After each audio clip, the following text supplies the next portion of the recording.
नरेश, जीत, चेतन और सुजीत ये चारों बहुत अच्छे दोस्त थे। चारों दोस्त नदी किनारे कैंप लगाकर वहाँ के शुद्ध वातावरण में कुछ दिन रहने आए थे। एक रात चारों जन कैंप फायर जलाकर उसके इर्द गिर्द बैठे हुए थे। बगल में ही टेंट लगा हुआ था। चारों बहुत खुश थे। चल भाई चेतन, अपना गाना शुरू कर और सारा माहौल रंगीन कर दे। अभी शुरू कर देता हूँ। अरे रुको चेतन, आज गाना बजाना नहीं, कुछ और करते हैं। जैसे कि क्या? रात का समय है और यहाँ आसपास हमारे सिवा कोई नहीं है। हाँ तो तो क्यों ना हॉरर कहानियां हो जाए। हमारे हर एक के जीवन में ऐसी घटना तो घटती ही है जिससे हमें डर लगा हो, या फिर एक ऐसा डरावना हादसा जिसे हमने आज तक किसी को बताया नहीं। बात में तो तेरे दम है, तो तय रहा। आज रात का माहौल रंगीन नहीं, डरावना करते हैं। ठीक है भाई, ठीक है। तो बताओ, पहले शुरू कौन करेगा? अब जिसने आइडिया दी है वही शुरू करेगा। नरेश बड़ी, शुरू कर अपना किस्सा। चलो भाई ठीक है, तो मैं ही शुरू कर देता हूँ। नरेश एक कहानी सुनाने लगा। बाकी सब ध्यान से उसे सुनने लगे।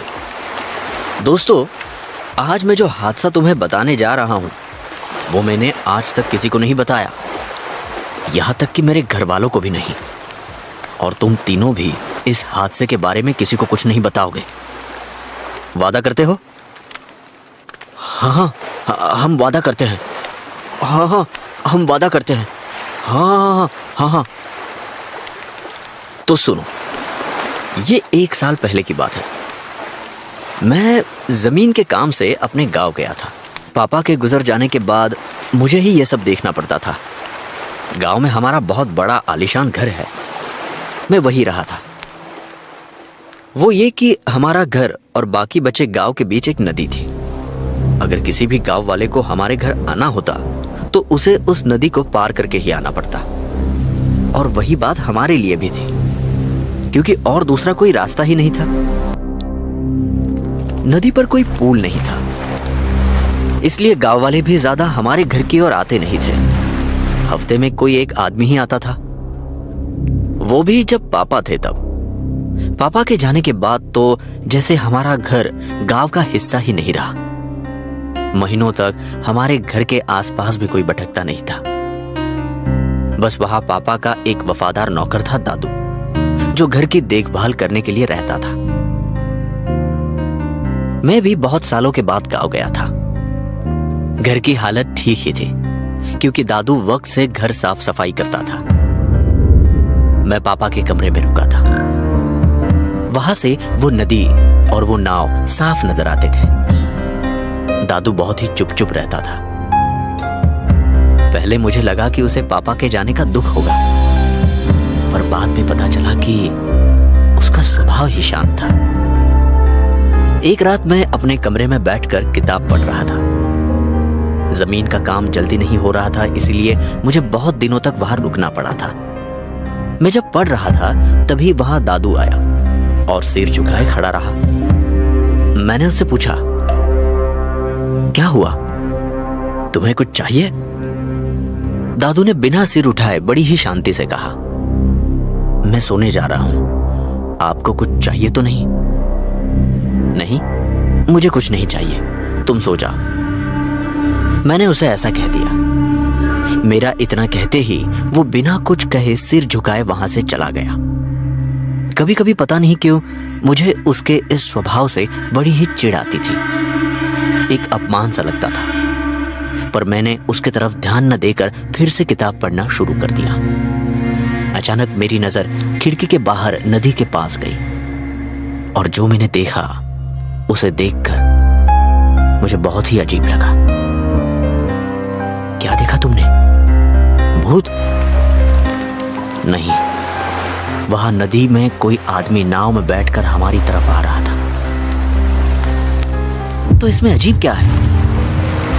कोई तुमसे मिलने आया होगा, सिंपल। नहीं, मैं उसी आदमी को देखता रहा, पर रात के अंधेरे में उसका चेहरा ठीक से कहीं नजर नहीं आया। थोड़ी देर में वो नदी के इस किनारे आ पहुंचा। मैं दरवाजे के खटखटाने का इंतजार कर रहा। बहुत देर हो गई, पर किसी ने भी दरवाजा नहीं खटखटाया। मैंने सोचा कि ये शायद मेरा वहम है, और मैं किताब बंद करके सो गया। मैं गलत था, क्योंकि अगली रात को भी मैंने उसी आदमी को नदी में नाव के साथ देखा। और तुम्हें कैसे पता चला कि वो वही आदमी है जो कल तुम्हें दिखा था? उसके कपड़ों से। उसने ऊपर बनियान और नीचे एक पैंट पहनी हुई थी। मैंने झट से उसे पहचान लिया। अच्छा भाई नरेश, फिर आगे क्या हुआ? उसका चेहरा देखा तुमने? नहीं यार, अंधेरे की वजह से देख नहीं पाया, पर उस रात को वो नाव नदी के बीचों बीच रुकी हुई थी और वो आदमी नाव में शांत खड़ा था। पल भर के लिए मुझे ऐसा लगा कि वो मेरी ही तरफ देख रहा है। मैं तुरंत अपने कमरे से भागा और दरवाजा खोलकर नदी की तरफ जाने लगा। मैं जब दरवाजे से बाहर जा रहा था तब दादू वही खड़ा था, और उसने मेरे अचानक भागने के बारे में कुछ भी नहीं पूछा।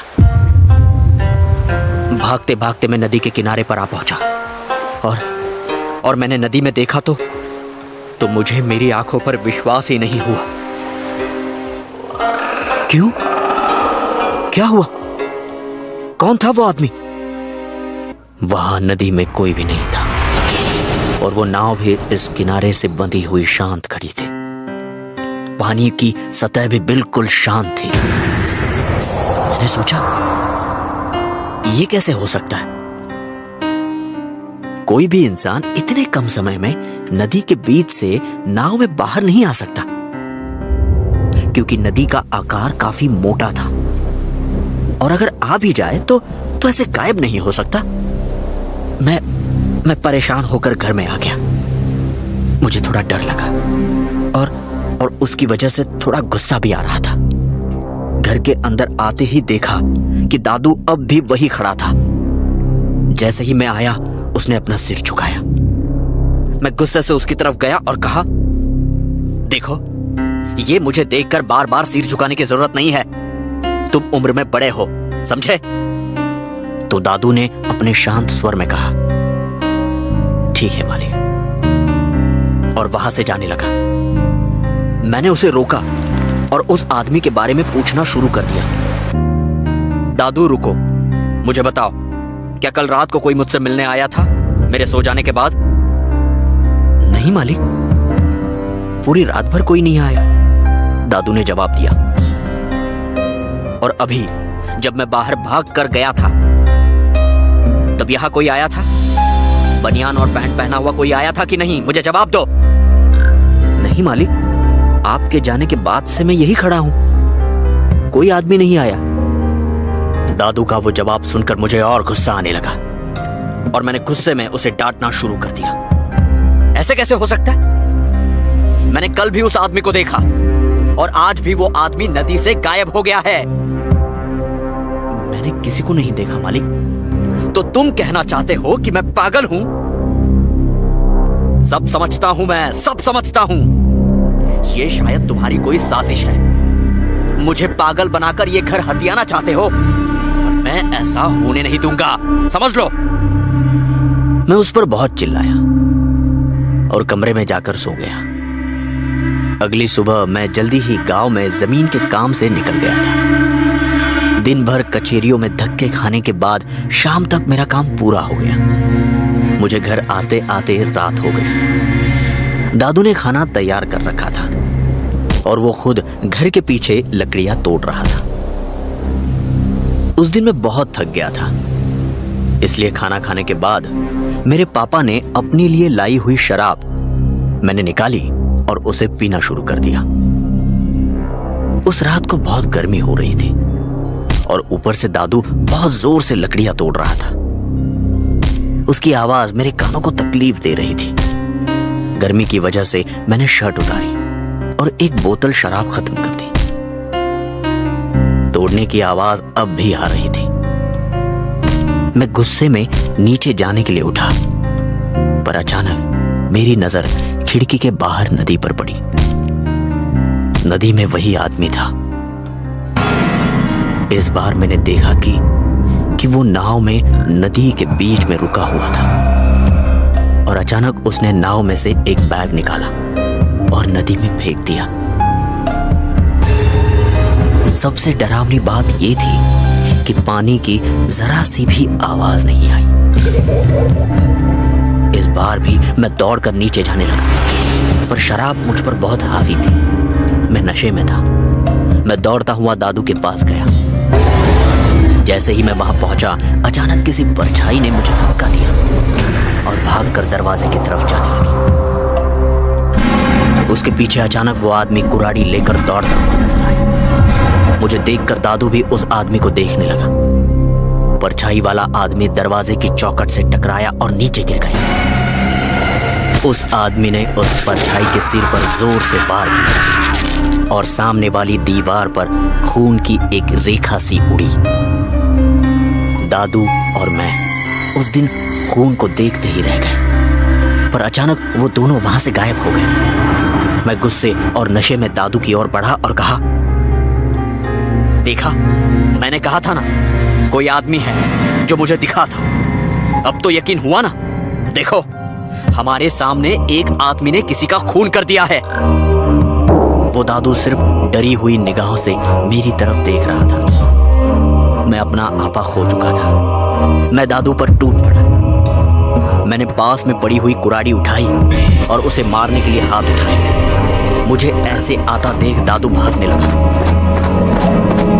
भागते भागते वो दरवाजे के बाहर जाने लगा और चौखट से टकराकर नीचे गिर गया। मैं भागता हुआ गया और गुस्से से जोर से उसके सिर पर वार किया। खून दीवार पर। दादू मरते ही मैं थोड़ा होश में आया और दादू की लाश को देखकर बहुत डर गया। मैंने इसकी लाश को छिपाने का तय किया। मैं ऊपर गया और कुछ ढूंढने लगा। इतने में मुझे मेरा बैग दिखा। मैंने अंदर के सारे कपड़े निकाले और खाली बैग लेकर नीचे आया। दादू की लाश को बैग के अंदर भरकर नदी की तरफ घसीटने लगा। मेरा नशा पूरी तरह से उतर चुका था। मैंने बैग को नाव में रखा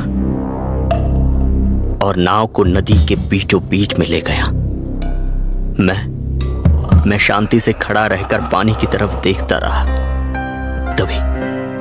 तभी अचानक मुझे याद आया कि यह नजारा मैंने पहले भी देखा हुआ है। मेरा ध्यान मैंने पहने हुए बनियान और पैंट पर गया और फिर हिम्मत करके मैंने घर की तरफ देखा तो मैं बहुत डर गया। मैंने देखा कि कोई मेरे कमरे की खिड़की से देख रहा है और मुझे कुछ समझ में ही नहीं आया।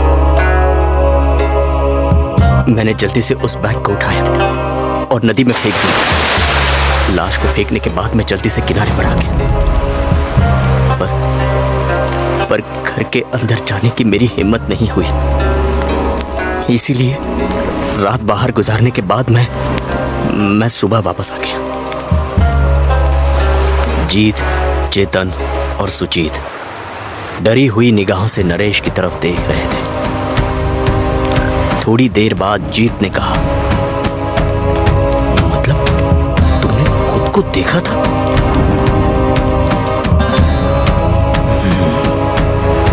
शायद हाँ, पर तुम ये कहानी मरते दम तक किसी को नहीं बताओगे।